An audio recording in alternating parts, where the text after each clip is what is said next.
Right, so welcome to the first episode of the Terrier Talk podcast. This is kind of like a brand new podcast. We've been on Twitter a bit recently this week, but we appeared on an EFL podcast a few weeks ago now, just before the Watford game actually. And since then, we kind of have spoken a little bit in detail about the potential to create a new podcast on YouTube and potentially other media platforms in the future. So I'm Ben. I've got Jay with me as well, Hi guys, I'm Jay. and then we've got Jack as well.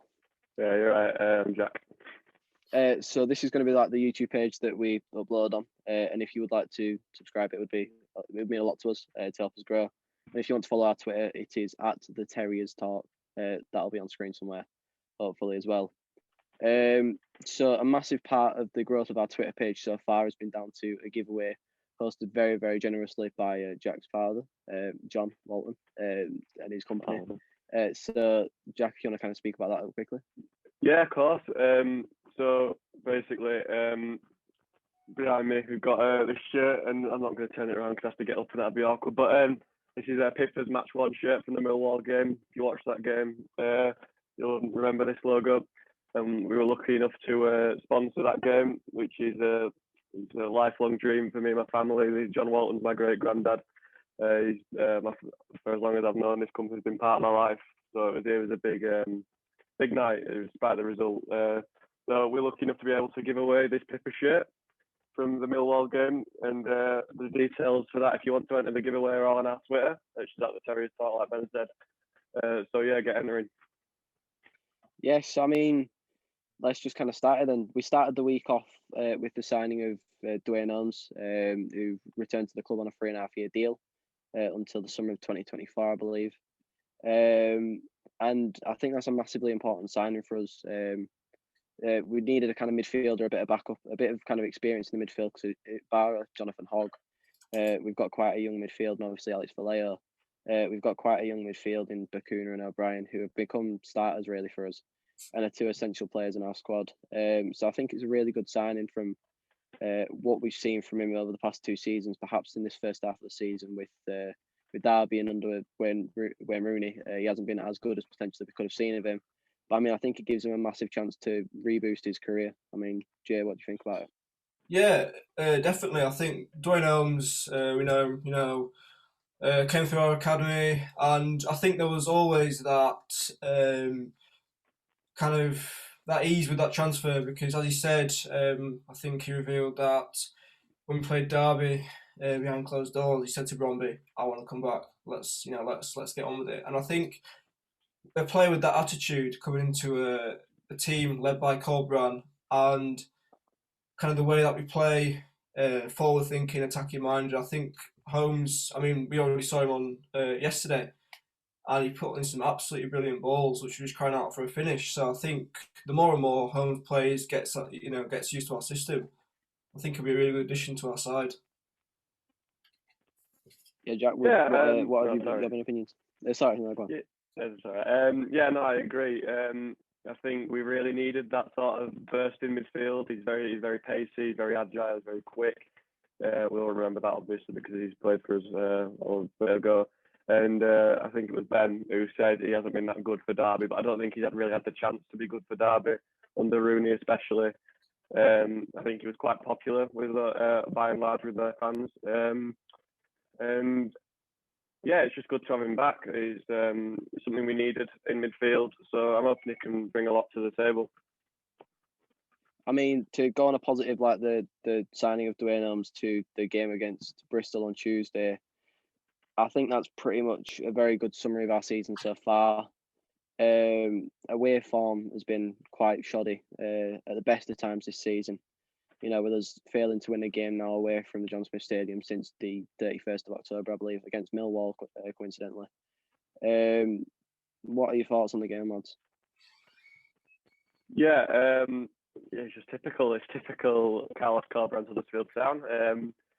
What was it, 27 shots, if I'm not mistaken, or something like that? 26, yeah, 27? I've got 26, yeah.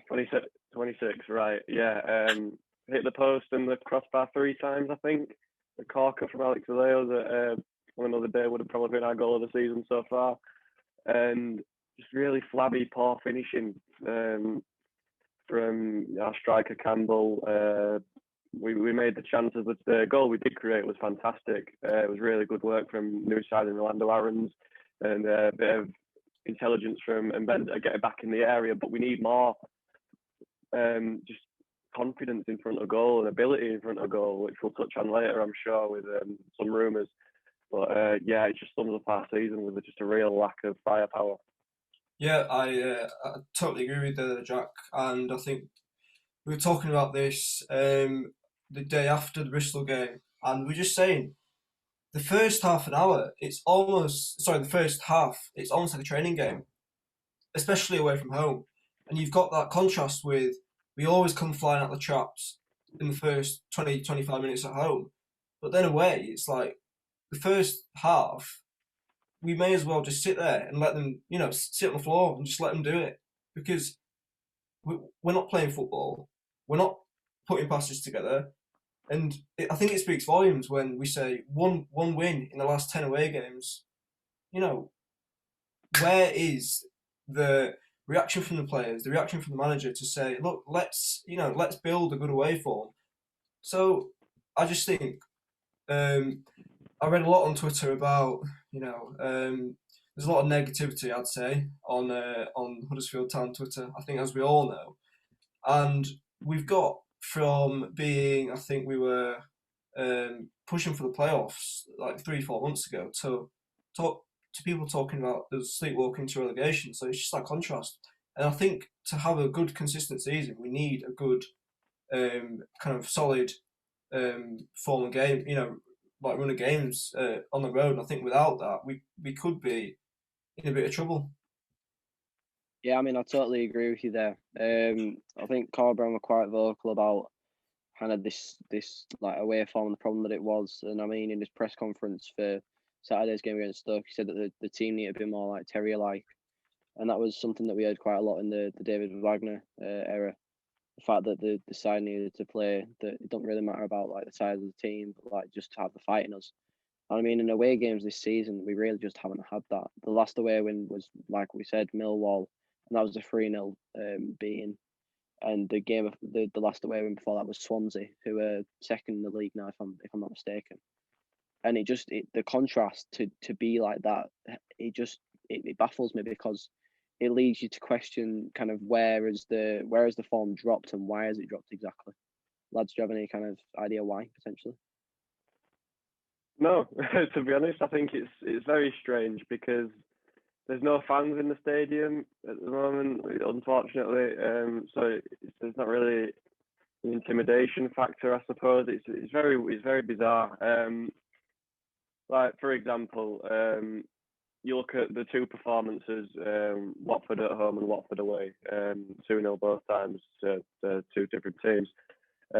We look completely spineless at Watford away, but then less than a month before, or just about a month before, we were unreal. The effort levels, yeah, we had injuries in between, but the effort levels were sublime. It's just really strange. I can't really put my finger on why, to be honest. I mean, Jay, do you reckon it could be like a respect thing for the home side then? Well, yeah, I think I know Jack mentioned injuries there, and that we've been plagued with injuries, beyond belief. We could have an injury starting 11, so to speak, and there could be that respect for the home side. And Jack did mention there's no kind of intimidation from the from the home fans, but I think it mainly could be down to that routine. Maybe it's down to what we don't see. Maybe that aspect of travelling, feeling a bit less comfortable, but that happens anyway. So I don't really think there is any kind of tangible excuse to say, look, this is where we're going wrong, or let's cut a bit of slack, because every single team's doing it. Every single team's playing week in, week out. Some people are doing well on the road, but to have one win in 10 away games, that's just atrocious. So I really do think if we don't put our finger on what the problem is and get a good and kick up a bit of momentum, then like I said before, we could be in a bit of trouble away from home anyway. I mean, I think a real kind of summary of our away form was either the game against Bristol or the one against Birmingham, where we scored late on and still failed to pick up a point away from home. I mean, it just really is kind of it kind of baffles you as to kind of how you can have a side that at home at times plays absolutely superbly, and on our day at home we could it potentially be a playoff chasing side, and you can look at us and think that's a playoff chasing side. But the issue is away is we're one of the worst teams in the league away, if not in the top 4 leagues in English football, I'd have to say. Yeah, I just don't know. I think the next game is Luton away, which all this could change. We could go and beat Luton 3-0 like we did Millwall, and we could say, oh, it's not that big of a deal. But, we need to start picking up points away, even if it is just at points at a time. But we need to get some away form because it is getting ridiculous now. 1 win in 10. Was there any draws in that 10? I'm not sure, but it doesn't feel like we've picked up anything on the road for so long. Like you said, Bristol did really sum up our away form specifically, but just our season as a whole, to be honest.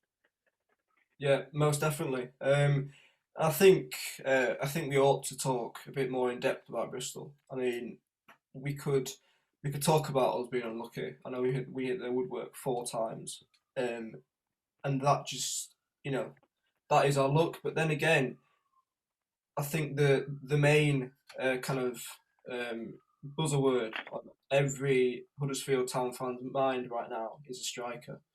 Now, would you say if we did have a, I won't say proven striker because Fraser's a, and I'm gonna use Fraser as an example. He's played football for a hell of a long time.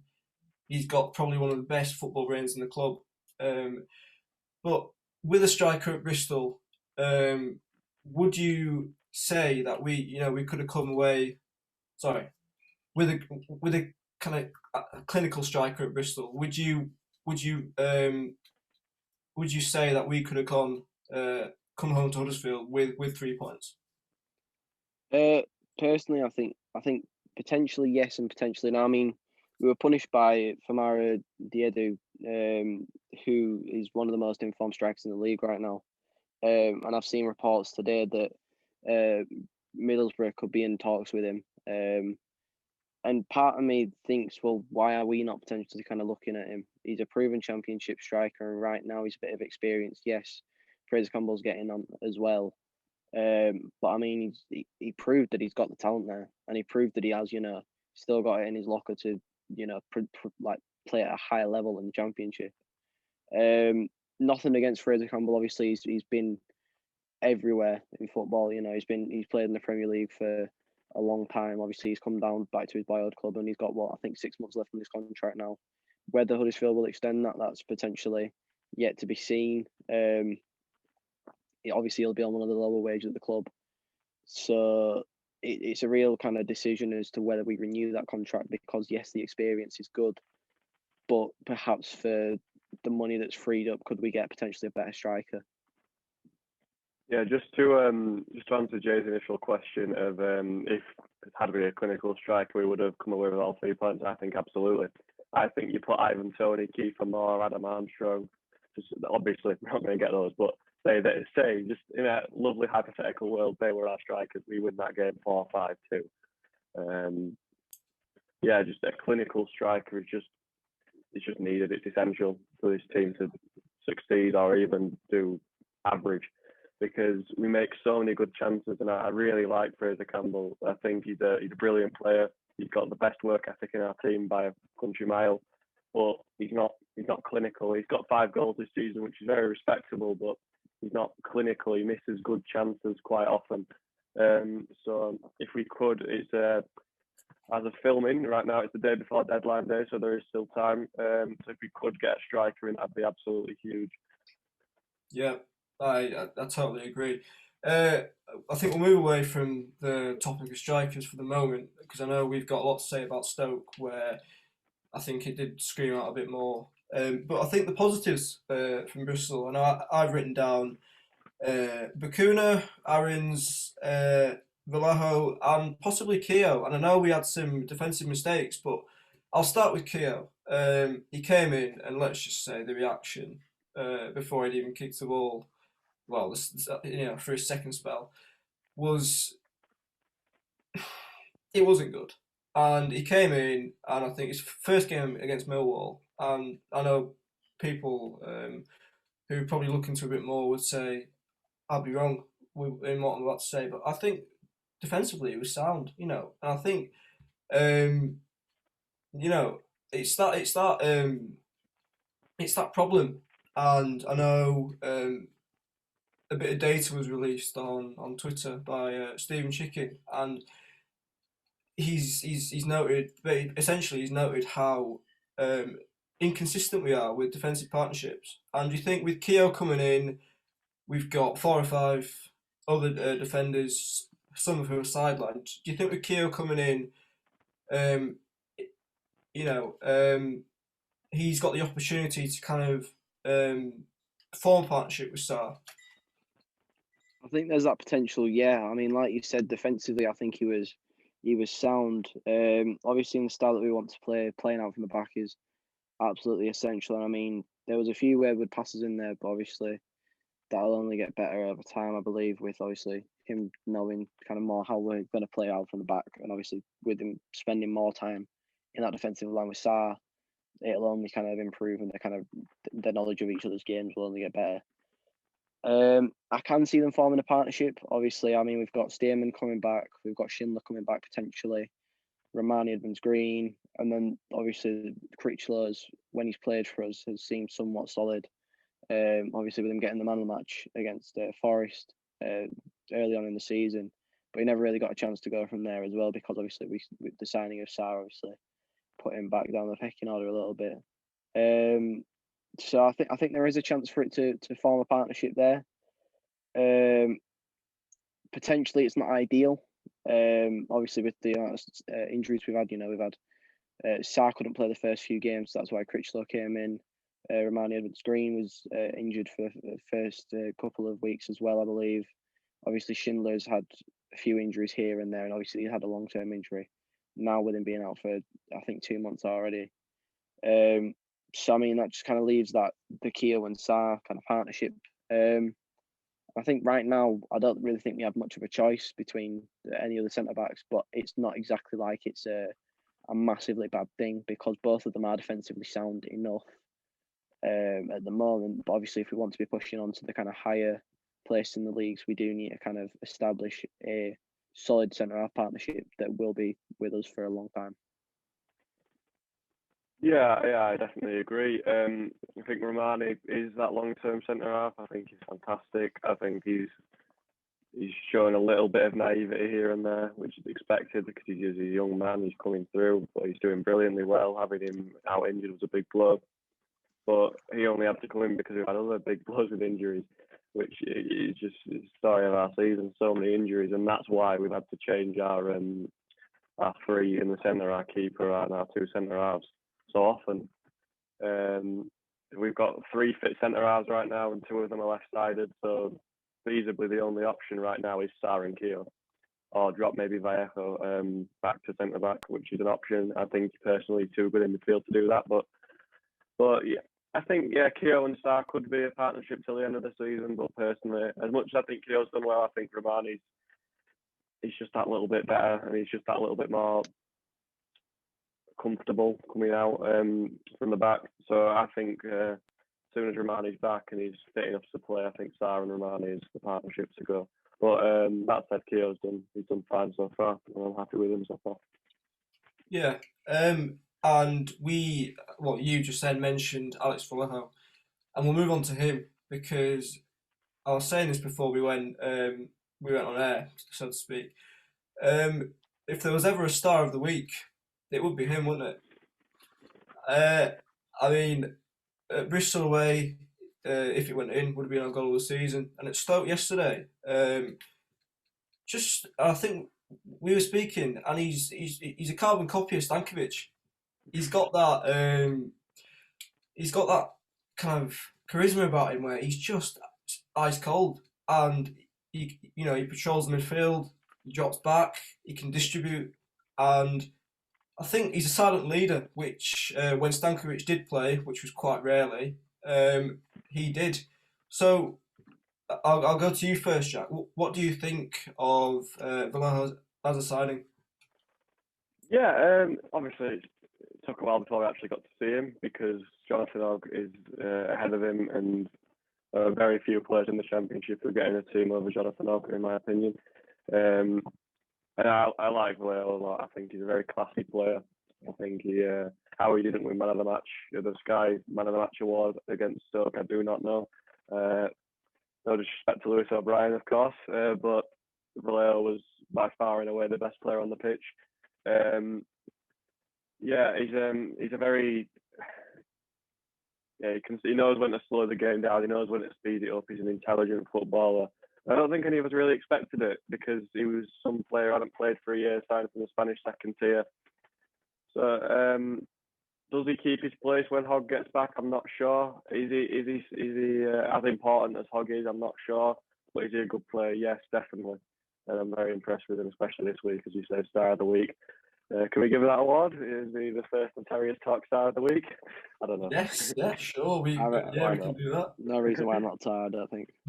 I mean, like you said, like with Stankovic, I think obviously he hasn't got as much area present as Stankovic, but I think he's been absolutely quality since he's come in. Obviously we've been playing a back three and he'd been dropping in. Obviously we can play a 4-3-3 or a 3-4-3, sorry. And we've seen it quite a few times now, him dropping between the defence.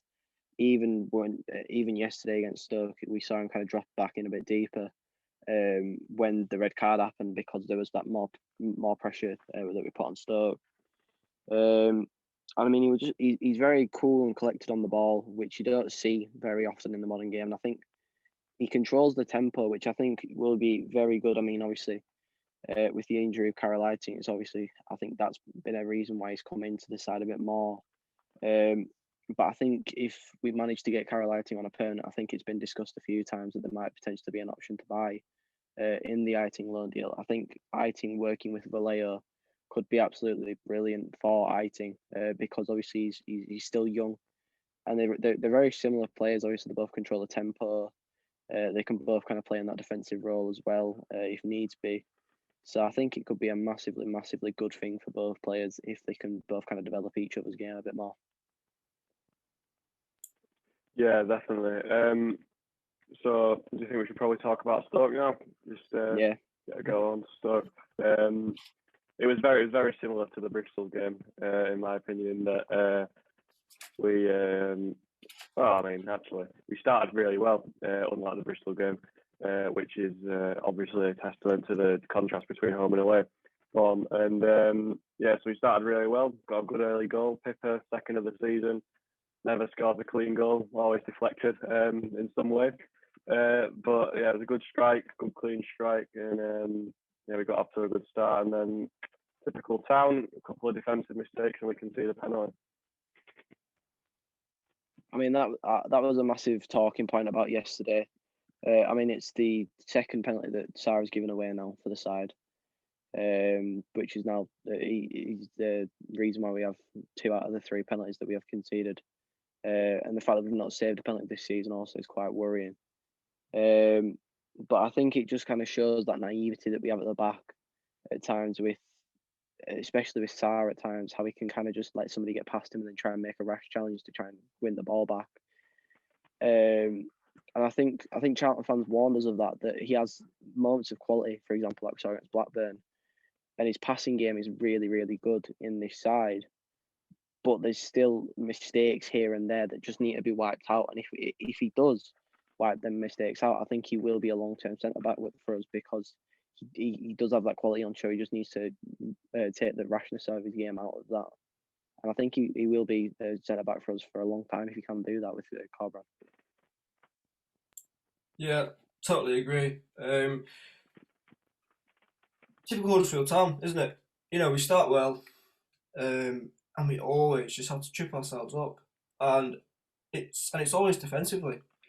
And before we conceded that penalty, they really posed no attacking threat. And after they scored that, that was we literally just gave them a get out of jail free card. And after they scored that goal, it was a half of two halves, wasn't it? I mean, first 20, 25 minutes was just perfect. That's the football we want to see from Huddersfield Town. And then to give that penalty away so easily, it's like contrast again. And I tweeted midweek when we had just shipped 2 goals to Bristol. I put, forgotten what it feels like to watch Huddersfield Town play and be happy at the same time, or something along those lines. And I think most people watching this will agree with me. You've always got those really good starts, and then we just always seem to, trip ourselves up. So I think definitely, and that runs back to the inconsistency with defensive partnerships, with injuries, and there's always that bit of a tendency to just be too, a bit overzealous in the way we commit to the ball and stuff like that. So I think if we wipe that out, and especially Sarr, because he does like to, put in these big crunching tackles and stuff like that. If we wipe that out and also kind of be a bit more clinical up top, I think we really can be a really threatening team to the division. And again, that'll come with time. Carlos, it's a plan. He's used that word project, and I think that's what it is. And I think I've seen, and it makes me laugh when I see this, when people say get Carlos out and stuff like that. And people laugh at me when I'm saying this, but I have seen that, and I think you guys have too. And it's just ridiculous. And I think there needs to be that element of, look, let's give him a chance. Like Wagner came in 2015, no one knew what was going to happen, and he kind of built this revolution with the Terrier spirit, and I think that's being re-emphasised after we come down from the Premier League, taking a vast amount of blows. But yeah, I think that's Huddersfield Town summed up. We're always going to have rollercoaster rides, and I think you two know that the most, because we've got a chat, and there's about 50 of us in it, and there's always just that constant up and down, up and down. And no one has the same opinion, and that's the beauty of it. So, but I think there's always some positives to take from the game at Stoke. I think Bakuna consecutively and Vallejo looked absolutely outstanding. I think we'll talk a bit more about Bakuna. I'll leave it to you, Ben, because I know you're a big Bakuna fan yourself.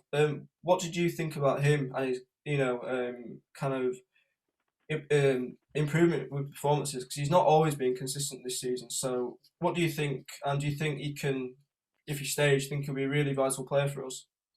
Well, I mean, just very quickly on the Naby Sarr thing as well. I think he reminds me a lot of Terence Congola in the fact that he's left-sided centre back. He potentially can play on the left side of a back three. And Danny Cowley said that when Congola potentially might play for us, he would play on the left side of a back three. But he just kind of, if Terence Congola was a bit more rash, I feel like that would be Naby Sarr. They're both excellent defensively, and they both got aerial presence. But obviously, I think that there's just that rashness about his game. But about Bakuna, I think he's probably the most frustrated and most hated and most loved Huddersfield Town player that we've seen in an awful long time, because from his hairstyle to his performances, somebody always will have a positive opinion on it, somebody will always have a negative opinion on it, and that's something that unfortunately will always come part and parcel with football. But I think more so Bakuna than anybody else. He's obviously got talent there, and he's got that potential there to be an absolute superstar. And I think that this week he's been better, and I think this is potentially some of the best stuff we've seen from Bakuna. He's playing full 90s again, which we saw last season. He was probably used off the bench most effectively, as I think he went. I think it was 3 or 4 games on the road, not on the road, sorry, on the bounce, scoring off the bench. Yeah, that's right. And I think we missed that Bakuna, the presence going forward, and I think potentially at times this season, the role that we've seen him in hasn't suited him because he's been partnered with Eiting and Hogg. But in this kind of midfield of two with O'Brien kind of sitting a bit deeper and Bakuna being allowed the freedom to go forward almost as a 10, I think it suits his game to a T, and I think if under Carlos he can solve the attitude problems a little bit more and potentially, put in a little bit more effort, I think he'll win on the fans on side so much more quicker. And I think if he does sign an extension and does stay, because I mean obviously there was the interest from Rangers last window. I think if we can keep Bacuna and Bacuna wants to stay, I think it could be a massively vital part of our season next season. Because I think this window coming up, obviously we've got a day left of the January window at the time of filming, but I think this summer window could be massive for us. But yeah, Jack, what do you think about Bacuna? Yeah, you guys will know I'll defend Bacuna at the end of the year. I'm his biggest fan. And I think he was brilliant in both games this week. I know he lacks consistency and he lacks the effort. And like Ben said, he could be a superstar if he properly applied himself.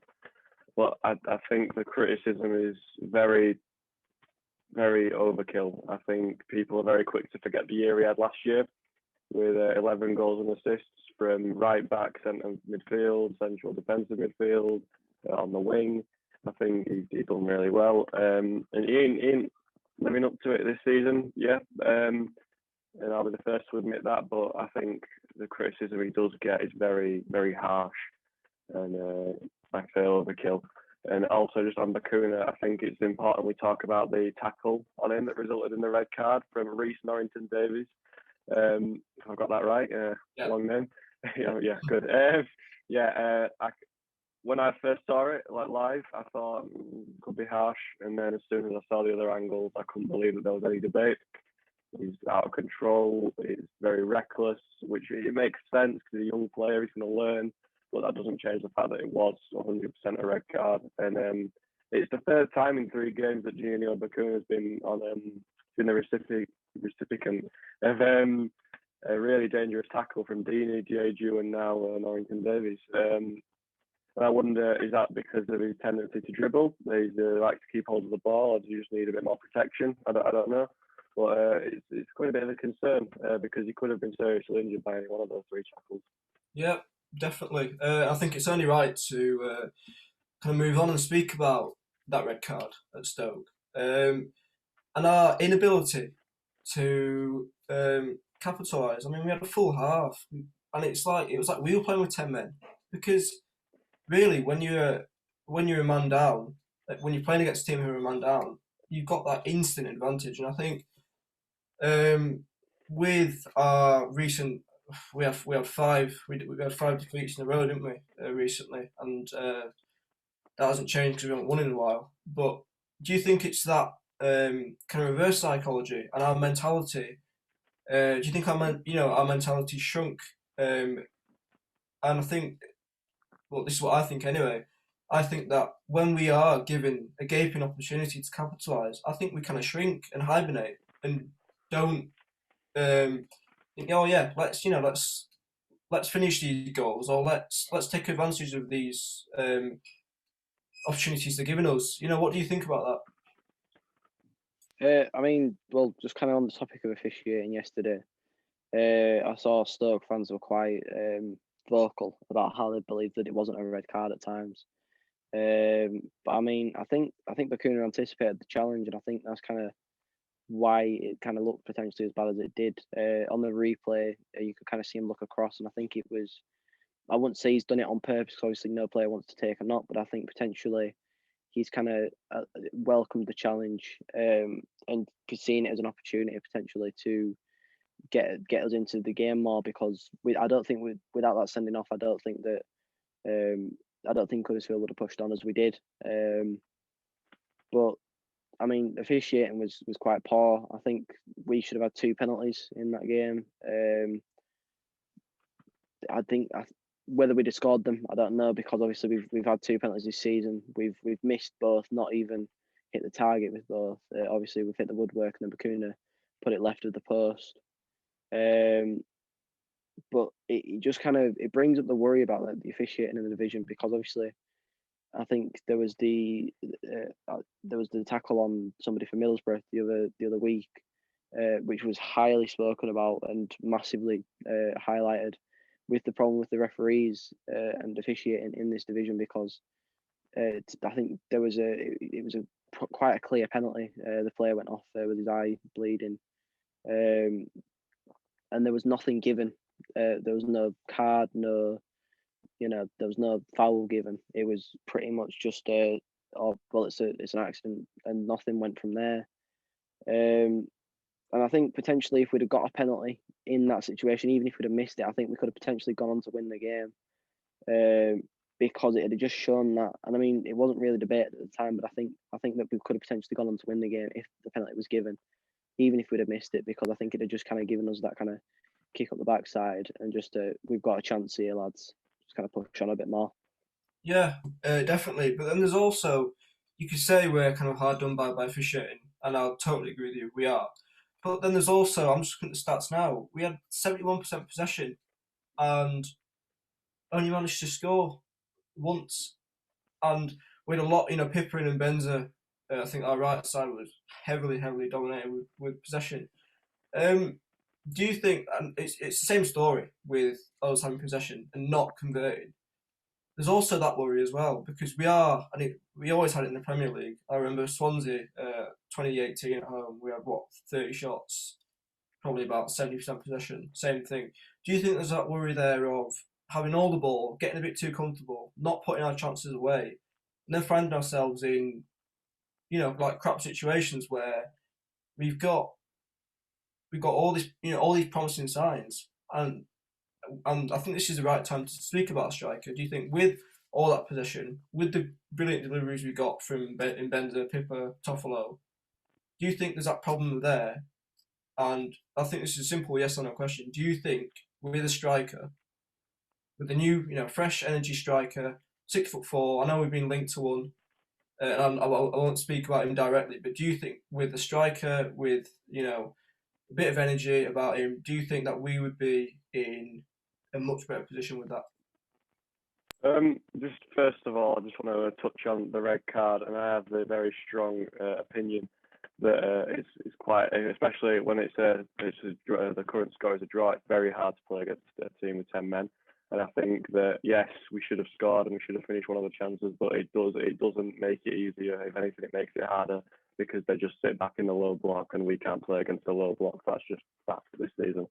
But yes, a striker would completely rejuvenate our season. I've said it so many times. I would take anyone claiming to be a centre forward.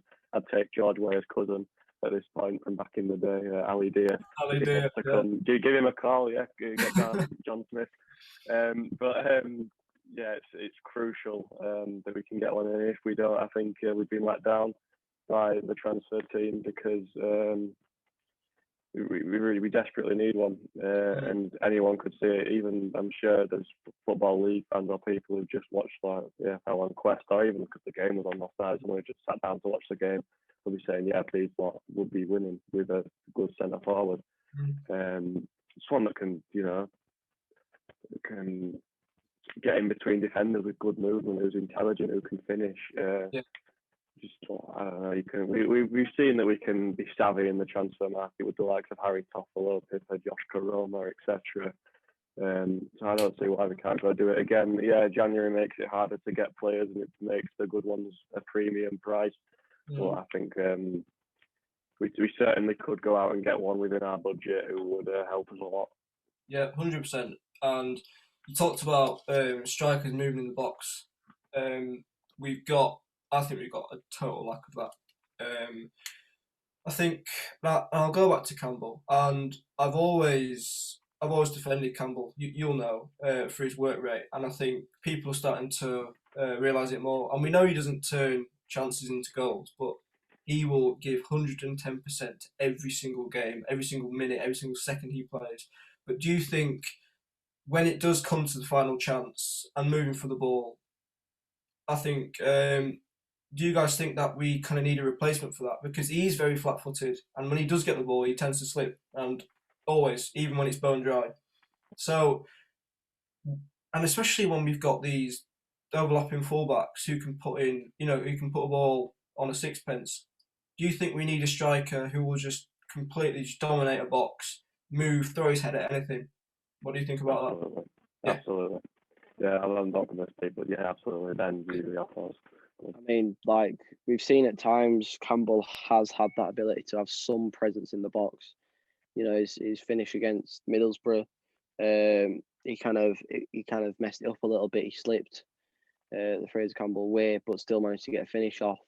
And I think that has only come with experience. I mean, in the January window so far, we've got Sorb Thomas, Rolando Aarons, Danny Grant, who are all forward-minded players. So I think potentially, I don't know if that's a case of it's kind of like a Project Josh Corona Part 2. How we're kind of looking to develop a player potentially over 6 months. Sorba Thomas could be Championship striker, potentially could be a League One striker, then go out on loan for a bit.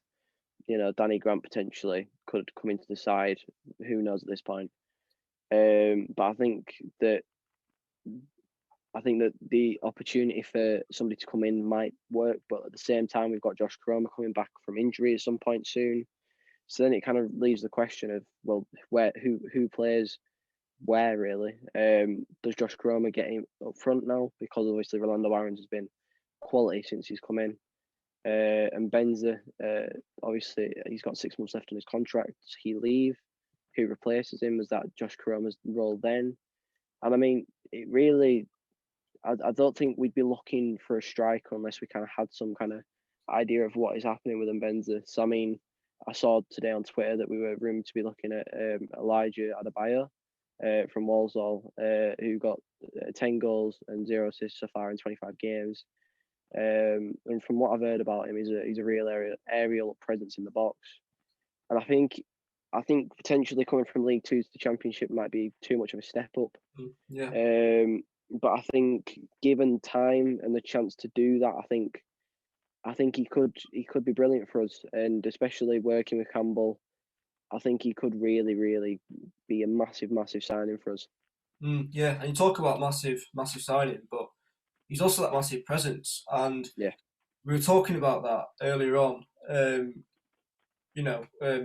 Before we were filming, and I'll throw 2 names at you. You've got Steve Mounier and Laurent Depoitre, and they did not mess about, And we talk about, we would have done so much better in the Premier League if we had service.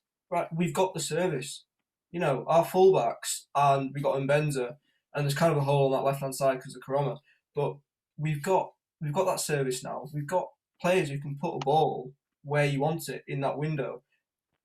With all due respect to Campbell is not going to be the person to kind of nudge off the striker and throw your head at it, whereas a player like Mounier de Pacha would. Do you think that with these transfer rumours with Walsall and stuff like that, do you think it is essential to kind of change that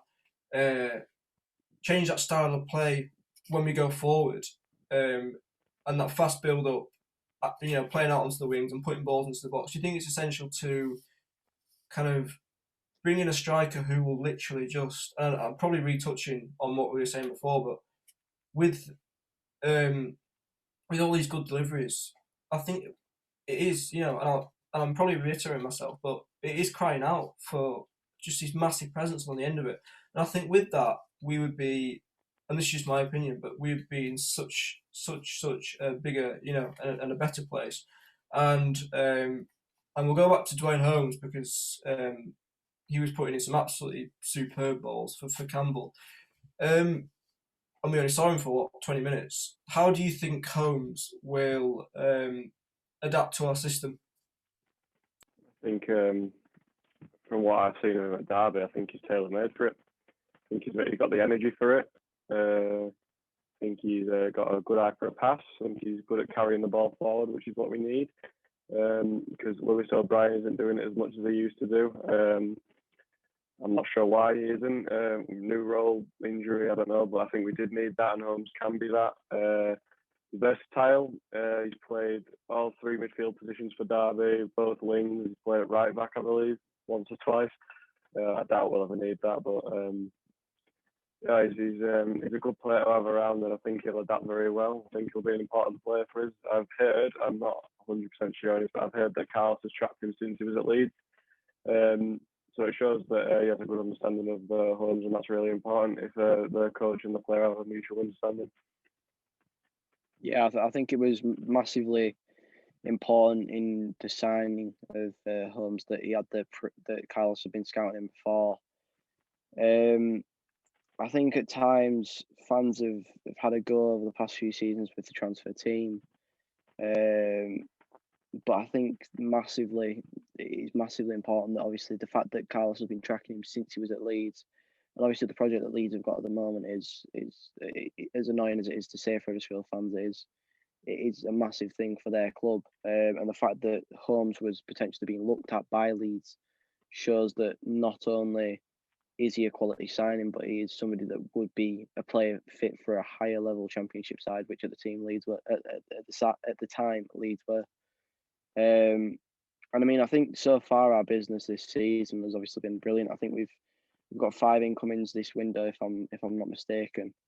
And obviously we had a really good summer window in difficult circumstances. Obviously, the sale of Carl and Grant and the permanent sale of Congolo, who's obviously rejoined Fulham.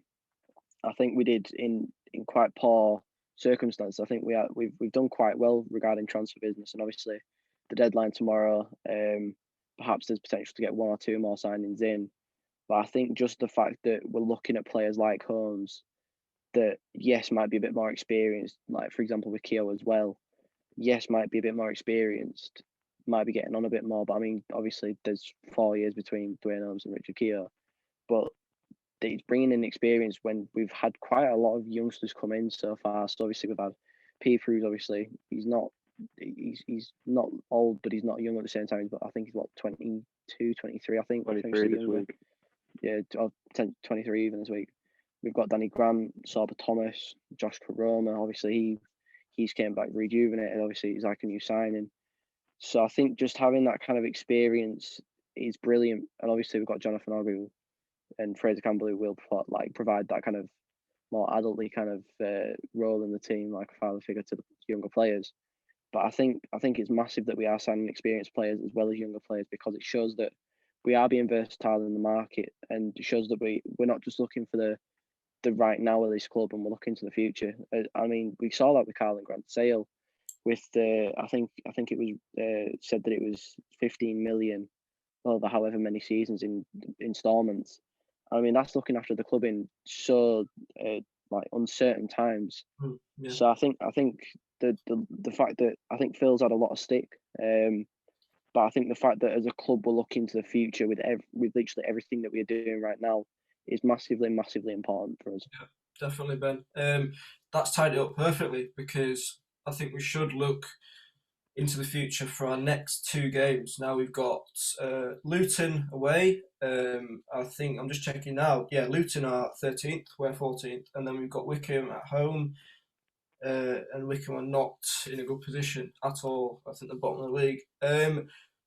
How important, especially with this really torrid run of form, how important do you think an away win at Luton would be? Because, correct me if I'm wrong, I think this is now our best opportunity to kind of spark an away run of form. So how important do you think a win at Luton would be? Yeah, like you say, 13th versus 14th, is it? Yeah. So yeah, it says it all. It's going to be an even clash like the last game, which finished 1-1.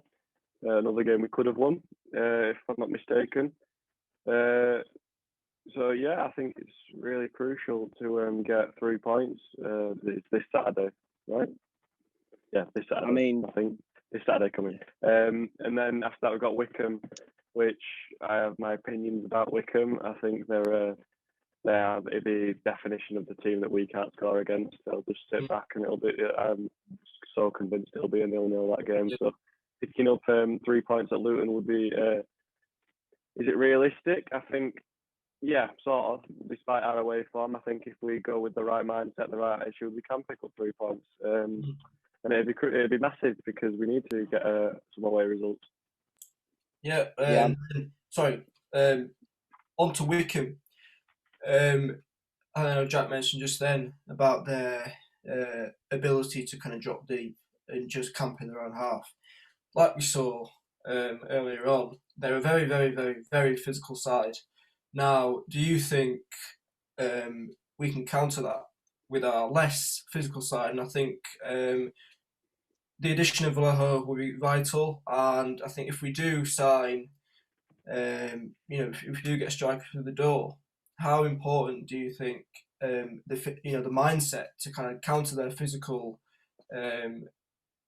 style of play will be? Yeah, I think it'd be absolutely massive. Obviously, we met earlier in the season. It was in a little draw. And that was I think the first time that we saw Schindler being injured in a game this season. And I mean, I think there's a lot of potential for us to say, well, yeah, we deserve to be winning because we're a higher place in the league. But like Jack said, Wycombe are everything that we can't beat right now. They potentially don't play the quickest style of football and are very happy to kind of just sit behind the ball and work stuff slowly. Which if that's how it works for them, and it has done as they came up last season, then that's how it works for them. And obviously, you don't want to change your style. And I think Huddersfield fans know that better than everybody else after the change style in the first season of the Premier League. But I think it offers a massive, massive chance to kind of pick up some form these next two games. Obviously, past meeting at Luton was 2-1, I believe.